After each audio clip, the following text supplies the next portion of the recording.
ભરૂચ શહેરના 108 ઇમરજન્સી સેવા દ્વારા હોળી ધૂળેટી પર્વની ઉજવણી કરવામાં આવી હતી। ભરૂચ શહેરના 108 ઇમરજન્સી સર્વિસ દ્વારા ધૂળેટી પર્વની ઉજવણી કરવામાં આવી હતી। આ પ્રસંગે ઈએમઈ જીતેન્દ્ર ત્રિપાઠી, હનીફ બલુચી તેમજ 108 એમ્બ્યુલન્સના અન્ય કર્મચારીઓ હાજર રહ્યા હતા।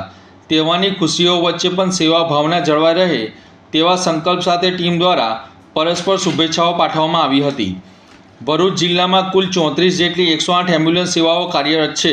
અંદાજે 130 જેટલા કર્મચારીઓ ધૂળેટી દરમિયાન ખડે પગે તૈનાત રહે છે। તહેવાર દરમિયાન કોઈ ઇમરજન્સી પરિસ્થિતિ સર્જાય તો નાગરિકોને તરત જ 108 ઉપર સંપર્ક પર તહેવાર દરમિયાન કોઈપણ ઇમરજન્સી પરિસ્થિતિ સર્જાય તો નાગરિકોને તરત જ 108 ઉપર સંપર્ક કરવા વિનંતી કરવામાં આવી હતી। સેવા, સતર્કતા અને સમર્પણ સાથે 108ની ટીમ તહેવાર દરમિયાન જનસેવામાં ખડેપગ રહી હતી।